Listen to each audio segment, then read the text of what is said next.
Contraponto está começando agora e no programa de hoje nós vamos falar sobre o tema já quase batido, rolezinho. Para falar sobre isso, nós convidamos o sociólogo Daniel Moraes e o professor de Direito e jurista Alexandre Bahia. Os dois já estiveram aqui conosco ano passado, também trazendo assuntos instigantes para o nosso telespectador. E a gente está aqui de volta hoje para falar sobre esse controverso rolezinho. Bom, eu vou começar com o Daniel, né, falando para a gente, Daniel, por que será que esse passeio de um grupo de pessoas ao shopping causou tanta resistência, hein? O fenômeno, ele é bem interessante do ponto de vista sociológico, porque nós podemos destacar vários fatores, né, que circundam esse acontecimento, né?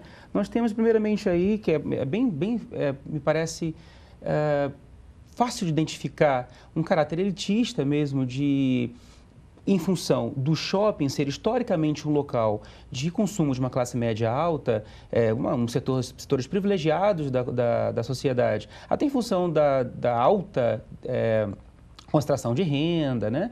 Então, você tem uma diferenciação não somente econômica, mas até mesmo étnica, porque a gente percebe claramente que os shoppings são locais que não têm a mesma quantidade que a gente vê, por exemplo, de pessoas afrodescendentes ou populações indígenas, né? Essas pessoas costumam frequentar esse ambiente que são tradicionalmente de uma classe média branca. No momento que esses setores que são enxergados e muitas vezes apontados por essa classe média como diferenciados, né? Gente diferente, quando eles adentram esses ambientes que são historicamente posicionados como quase que templos de consumo, né? E templo de diferenciação e de status, né? Você há então uma reacomodação e um incômodo em função dessa reacomodação, porque lugares sociais, inclusive, lugares simbólicos, estão sendo disputados, né? Disputados por pessoas que historicamente são desqualificadas, né? Que são os moradores da periferia, que agora com poder aquisitivo, tem subido nos últimos 10 anos, eles podem adentrar esse ambiente e consumir também. E fazer de lazer, ainda que não consuma tanto quanto a classe média, fazer desses ambientes espaços de lazer, que são espaços que na periferia não há. Uhum. E era, a rigor, um espaço onde esse contato podia ser evitado, né? E, de repente, a presença daquele que era evitado agora faz parte do cotidiano, ou corre o risco de fazer parte. Então, talvez isso tenha causado essa reação em vendedores. Ô, Alexandre, uma coisa que me chama muita atenção é como essa reação ao rolezinho não é só dos proprietários ou dos frequentadores, mas às vezes até os trabalhadores do shopping, que são mais próximos dessa população que passou a frequentar, também tem uma reação. Como que a gente explica essa reação de pessoas contra outras pessoas que são tão parecidas com elas? É engraçado porque a gente comentou sobre isso num seminário, né, que você estava participando, Daniel, o Zé Luiz, porque na verdade a pessoa que trabalha no shopping, ela muitas vezes ela é vestida com uma roupa, colocada com uma certa roupa, um perfume, etc., dependendo da loja, que está muito além, inclusive, do próprio poder aquisitivo dela, e ela incorpora aquilo ali como se ela fosse realmente a própria loja, como se ela realmente pertencesse àquele mundo, e ela acaba colocando o outro, que no final das contas, na hora que ela sai do shopping, é igual a ela, mora às vezes no mesmo lugar, mas quando ela está ali no shopping, ela incorpora a visão da loja e, enfim, de uma classe privilegiada e acaba se comportando como se fosse aquela pessoa. Tem algumas charges bem interessantes nesse sentido, no policial fazendo uma batida, um desses rolezinhos, e aí o policial vai dar uma dura num menino, o menino olha para ele e fala, pai, do tipo, é isso, quer dizer, são as mesmas pessoas, só que exercendo papéis que as colocam em posições diferentes, como se elas realmente fossem diferentes. Elas estão, na verdade, fazendo uma performance, né? E elas assimilam esse papel. E elas assimilam o papel. Tem um filme que, eu não sei se vocês já viram, chama Trem da Vida, né? Le Train de Vie, que é um filme francês em que eles contam a história de uma comunidade de judeus que quer se antecipar a prisão deles na época da Segunda Guerra Mundial e eles resolvem fugir. Então, eles simulam um trem de alemães que estão levando judeus para um campo de concentração. Só que, na verdade, eles usam alguns membros da comunidade para incorporar o papel dos soldados alemães. E eles passam a se comportar com tirania, eles passam a se comportar contra os iguais, né? Então, acho que ele é um filme bem simbólico, bem representativo dessa postura das pessoas que defendem interesses que não são delas contra pessoas que são iguais a elas. Né? Mas, na verdade, a gente está falando aqui de grupos de pessoas. Vou voltar aqui a uma questão para você, Daniel. Como que as pessoas acabam se organizando socialmente com categorias de pessoas, né? Como a gente viu, por exemplo, a forma como uma jornalista se reportou a uma criança, né, um adolescente que sofreu uma violação, mas ele é tratado como um marginalzinho, ou seja, ele sequer é chamado de pessoa ou de criança, né? Outra categoria. Exatamente. Já a desqualificação prévia daquele ser humano como forma de estabelecer uma hierarquia e uma violência bem claramente estabelecida. Aliás, Daniel, primeiro fala para o nosso telespectador, que pode ser que alguém não conheça essa reportagem, sim, esse caso. Então, nós estamos tratando aí da opinião que foi manifestada no telejornal, né, de uma empresa televisiva brasileira. A Raquel Scheherazade, né, ela se fez uma opinião editorial a respeito da prisão desse adolescente. Na verdade, não foi prisão, né? Foi autotutela, foi justiceiros, autotitulados justiceiros, que prenderam esse rapaz, espancaram esse rapaz, ele estava sangrando, desnudaram ele, puseram nu na rua, tal como se fazia com escravos no século XIX, como se fazia também com escravos nos Estados Unidos, que eram assassinados, enforcados, amarrados publicamente nus na rua, né? Foi feita essa mesma ação de extrema violência.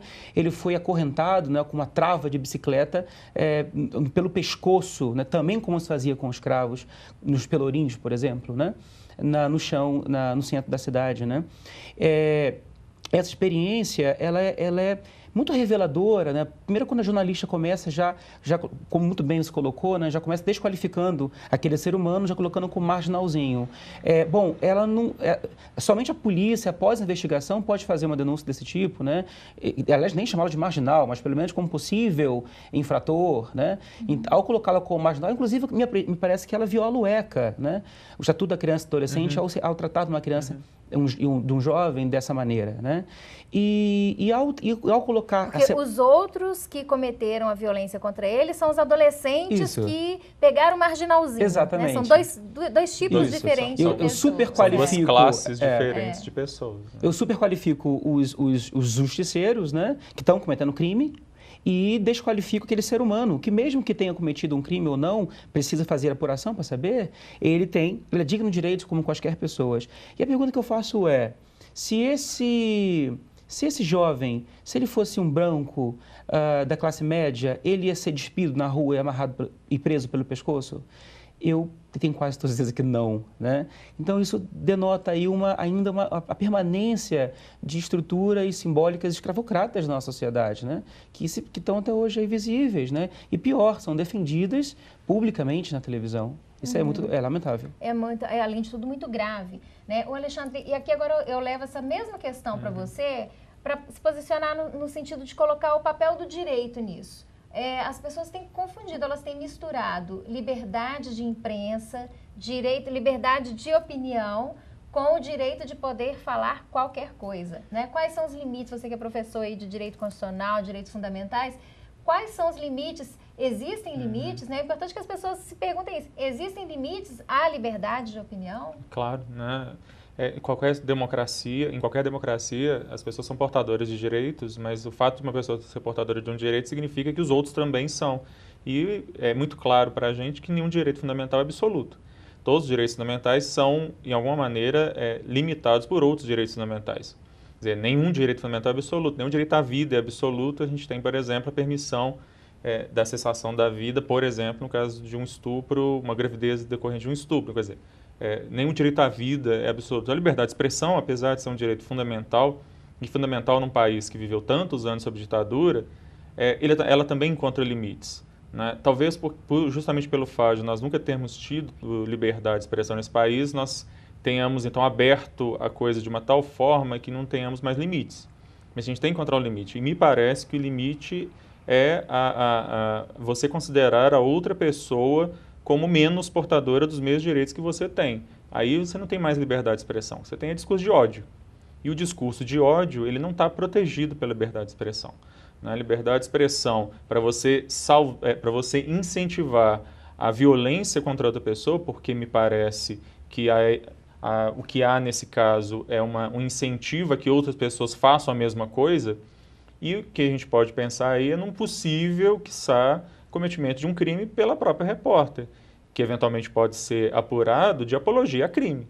Né? Quando você incentiva outras pessoas a fazerem justiça com as próprias mãos, a baterem, a surrarem, a deixar uma pessoa nua, etc., etc., que você acha que cometeu um crime, o que você tem aí é uma apologia a crime, que é uma figura prevista no Código Penal.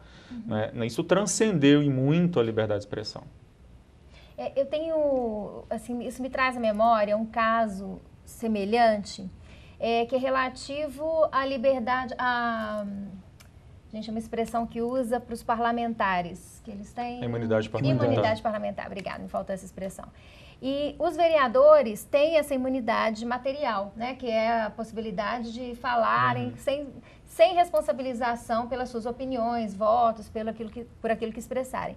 E eu me lembro de um caso de um vereador que fez apologia a extermínio de crianças de rua, né? E houve uma decisão do STJ que considerou que isso não está encoberto pela imunidade parlamentar, porque, na verdade, a imunidade parlamentar, ela diz respeito a crimes contra a honra, calúnia, injúria e difamação. Mas se ele cometeu um crime de racismo, crime de apologia a crime, ele tem que ser responsabilizado por isso, né? Então, muito provavelmente, essa falta de uma regulamentação e do tratamento da questão da liberdade de imprensa dessa falsa impressão de que as pessoas podem falar na televisão que elas bem entenderem. Né? Isso não significa liberdade. E é importante dizer que a regulamentação de imprensa é coisa de país democrático. Eu acho que isso é algo muito importante se bater. Eu ficaria feliz no Brasil se nós tivéssemos a mesma regulamentação de imprensa que existe no país mais liberal do mundo, que é os Estados Unidos. O país mais liberal do mundo, que tem uma ênfase na liberdade de expressão quase que absoluta, mas lá existe uma regulamentação de imprensa que não existe no Brasil. Inglaterra, né? É outro país extremamente liberal. Exatamente. Inclusive agora, recentemente, eles estão restabelecendo relações com a imprensa, onde há não um cerceamento, mas uma regulamentação bastante forte, né, da imprensa com critérios objetivos, com critérios legais e democráticos, né? Exatamente para que se regule de forma a garantir direitos, a segurar a cidadania e direitos. Claro, mas essas iniciativas aqui na América Latina, elas vão sempre ter uma conotação de ditadura, né? Exatamente, de uma tentativa ditadura de esquerda, ditadura de esquerda, chavismo, claro, exatamente, né? Como aconteceu com a Cristina Kirchner. Exato. Quando ela estava num processo que as maiores democracias, não vou dizer as maiores, mas assim, as democracias tradicionais dentro da democracia liberal já avançaram e a iniciativa na Argentina foi suficiente para criar um alvoroço contra a Cristina. E é importante lembrar que no caso do Brasil, a Constituição Brasileira de 88, ela fala que nenhum meio de comunicação, por exemplo, só para falar disso, pode deter todas as formas de comunicação. Quer dizer, você não pode ter uma empresa que detenha jornal, revista, internet, todas as formas. Que era escandalosamente o caso que existe do Clarim. No Brasil. Que é o caso do Brasil, também. Brasil, exatamente. Ou seja, e você regulamentar isso, você está apenas regulamentando o que a Constituição já diz. Exato. Né? E isso é algo que faz muita falta para a gente, porque dá essa ideia de liberdade para falar qualquer coisa. E não foi só esse caso, a gente conhece várias outras pessoas que chegam na televisão e propõem mesmo, mate, faça você mesmo, e ande armado, e ela mesma nesse vídeo lamenta o fato de que... comentários inapropriados possíveis, né? Bom, a gente vai fazer um pequeno intervalo agora, o contraponto volta daqui a pouquinho para a gente falar mais um pouco sobre o rolezinho.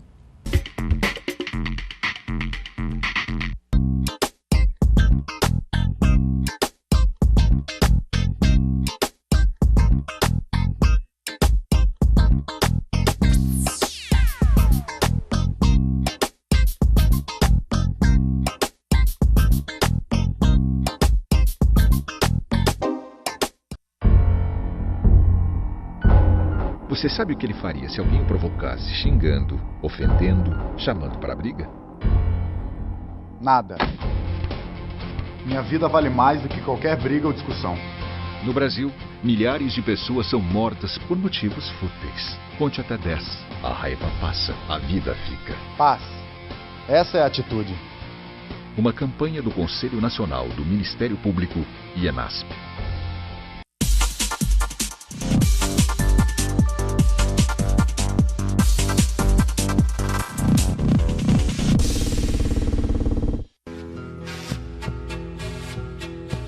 Saborear-te em um só ambiente você encontra no restaurante Reciclo Asmari Cultural. Localizado na Rua da Bahia, em frente à Praça da Liberdade, o restaurante Reciclo oferece uma excelente culinária mineira com preços acessíveis. Venha prestigiar essa iniciativa cultural e social da Associação dos Catadores de Papel de Belo Horizonte. Oh, Minas Gerais, oh, Minas Gerais, quem te conhece não esquece jamais, oh, Minas Gerais.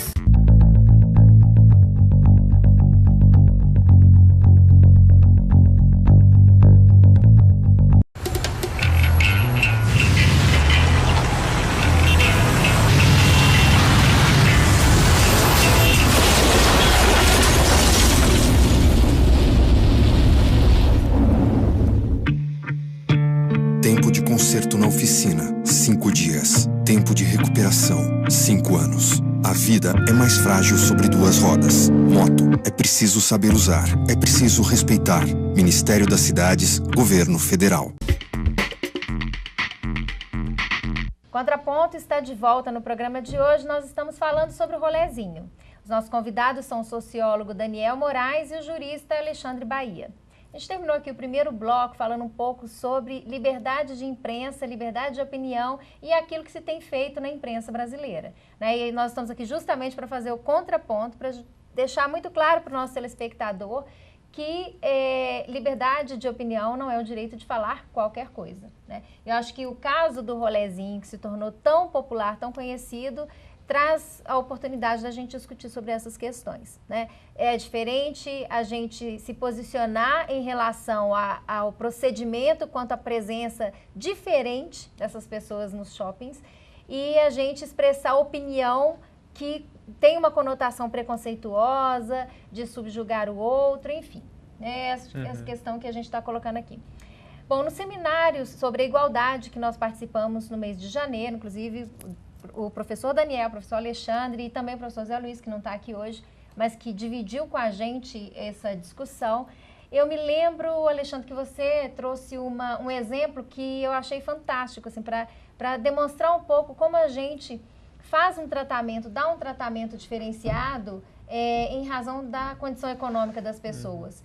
Porque o argumento, por exemplo, de que a necessidade de tratar do rolezinho é uma questão de segurança dentro do shopping, né? Você deu um exemplo do metrô, do uso do metrô, da estação que fica lotada e que ninguém se preocupa com a segurança. Pois é, eu participo de muitas discussões na internet, eu sempre estou vendo esse argumento. Aquelas pessoas são um pouquinho... Tem aquelas pessoas que falam mesmo uma coisa quase que racista, mas aquelas que são um pouquinho mais ponderadas, elas vão dizer que o argumento é de que você tem, de repente, muitas pessoas no ambiente fechado e que isso poderia gerar uma insegurança, facilitar a ocorrência de pequenos furtos e tal. Elas até admitem que a maior parte das pessoas que fazem o rolezinho não são bandidos, mas que algumas pessoas poderiam se aproveitar disso e tal. E, na verdade, é engraçado a gente ouvir essa coisa de que essa preocupação com a aglomeração de pessoas, porque a gente vê isso todos os dias. Ou talvez as pessoas que falem isso não vejam isso todos os dias, mas a gente basta em qualquer estação de metrô, estação de ônibus mesmo, vale para o centro de Belo Horizonte em horário de rush, e você vai ver filas quilométricas, pessoas se acotovelando, e depois dentro dos ônibus você não vai conseguir ver nada, porque você vai estar tão cheio ali dentro que se você conseguir respirar você já tem que estar muito feliz por isso. Em nenhum momento você vai dizer que isso causa insegurança. E na verdade, é claro que a ideia é a mesma, não é? Você tem um aglomerado enorme de pessoas, você tem ambientes extremamente insalubres, e na verdade, usando o mesmo argumento, eu não sei porque até hoje não aconteceu nenhum grande desastre nesse tipo de coisa. E isso acontece todos os dias, isso se repete todos os dias em todas as grandes capitais desse país.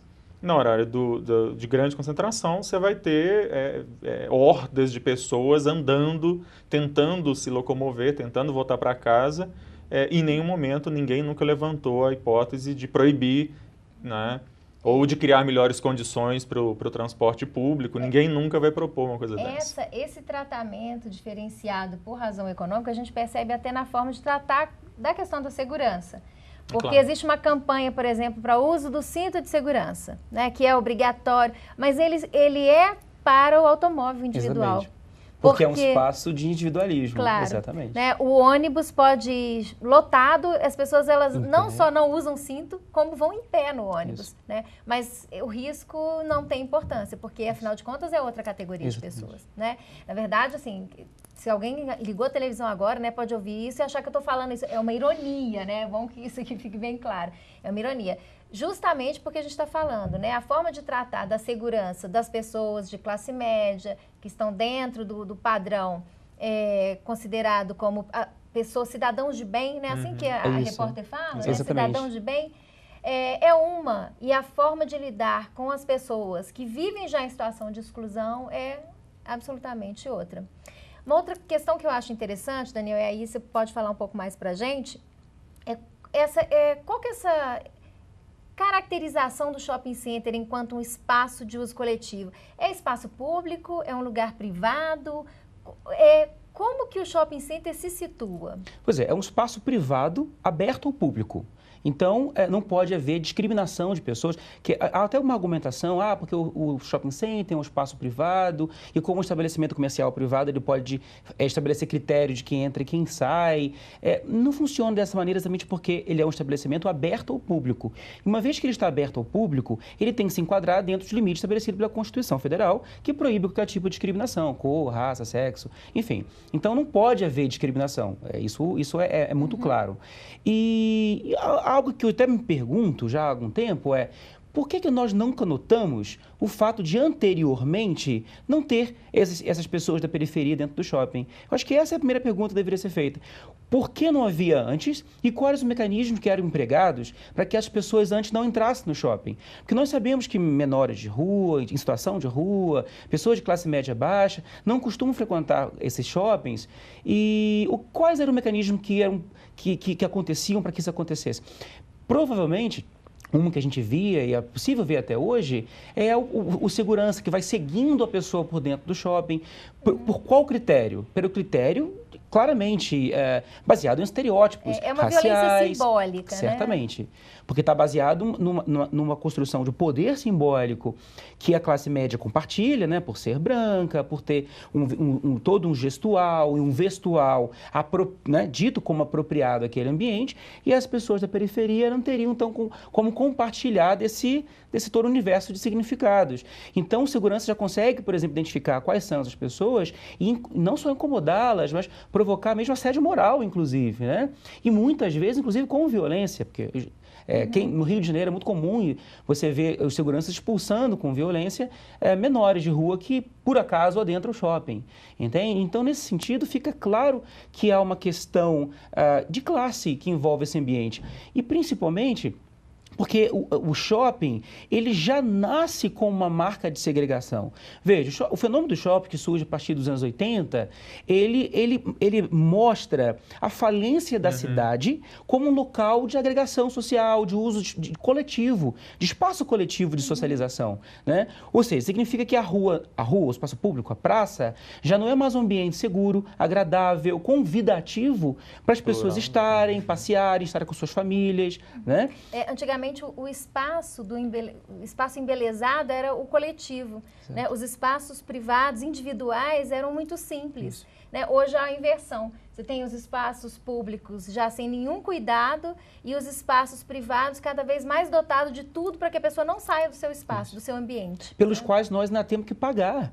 Porque o espaço público, além dos impostos que normalmente nós estamos, que faz parte da própria noção de cidadania, No espaço privado, eu não tenho que pagar além disso para estar lá dentro, né? Eu pago para entrar no estacionamento, mesmo que eu não que eu consuma lá dentro. Eu tenho espaço de pago do estacionamento e lá dentro, né, a única coisa que há motivação constante para que seja feita é o consumo, né? Os corredores são sempre muito lineares e poucos bancos ou quase nenhum, não há quase bancos para que as pessoas se sentem. O objetivo é que as pessoas apenas comprem, né? Para circular. Circular e comprar. Então, de fato, um morador de periferia enxergado ou apontado como de baixo poder aquisitivo, ele não é aquele local enxergado como não é para ele. Né? Então, ele também enxerga assim. Isso. Né? Ele é sabe que ele não pertence àquele lugar. Exatamente. E agora que ele se sente pertencido, uma vez que ele tem poder de consumo, ele vai utilizar esse espaço. Até porque, como eu disse, na periferia não há espaços de lazer, de socialização e até mesmo de consumo. Né? Porque no Brasil é interessante pensar essa experiência do próprio mercado, que por tantas décadas abandonou os setores de periferia, né? Então, os investimentos são sempre concentrados na Zona Sul, né? Inclusive investimentos públicos, né? Então, esses novos consumidores estão apenas consumindo. Alexandre, tem algum embasamento jurídico para proibir o rolezinho? Simplesmente pelo rolezinho, não. Né? Eu fiquei muito admirado quando eu vi as liminares proibindo previamente o argumento de que haveria a possibilidade da prática de um crime se houvesse o rolezinho. E isso me causa muita espécie, porque então a gente está proibindo um possível crime que eventualmente venha a acontecer, e aí o contraponto cultura, a gente tem também aquele espaço dos filmes, né? Só me faz lembrar aquele filme lá, Minority Report, porque você está prevendo a possibilidade de um crime, você proíbe previamente para evitar que talvez um crime aconteça. Então, realmente, o juiz, para dar uma deliminar dessa, ele tem que ligar uma bola de cristal. Exigir que a criança ou adolescente só possa entrar no shopping acompanhado... Não tem fundamento legal. Do pai ou da mãe? Não tem fundamento legal nisso. Quer dizer, esse adolescente pode andar na rua... Não é? Você pode andar na rua desacompanhado, mas para entrar no shopping você precisa de uma autorização ou estar acompanhado. Isso não faz sentido, isso não tem previsão legal disso. E quais menores? Essa pergunta é bem interessante. Até o uso quais da menores? expressão menor claro. já tem uma carga simbólica muito claro, grande. De inferiorização. Né? De inferiorização. Porque tem o adolescente, né, a criança e o adolescente, e o menor. Então, quem vai ser classificado como menor que precisa de autorização? Né? Nós sabemos que em vários shoppings de Zona Sul, em horário escolar principalmente, ou então horário de almoço, as praças de alimentação são invadidas por jovens, né, por essas crianças e adolescentes de colégio de classe média alta e que vão sozinhos, né? E que muito provavelmente jamais serão abordados por esses seguranças exigindo presença de pai ou mãe ou autorização, né? Então, a questão é qual critério que vai ser utilizado, que vai ser utilizado com critério, para diferenciar quem é menor e precisa, então, de autorização para entrar com os pais e quem é apenas uma criança que vai consumir. Bom, acho que esse evento acabou trazendo essa discussão, que é uma discussão muito importante de ser feita e é uma oportunidade para a gente refletir sobre que tipo de sociedade que a gente está construindo. O Contraponto fica aqui. Mais uma vez, quero agradecer a presença do Alexandre, do Daniel. E na próxima semana a gente volta também com a presença desses nossos dois convidados para tratar de mais um assunto instigante aí para você. Continue com a programação da TV Comunitária. Até a próxima semana.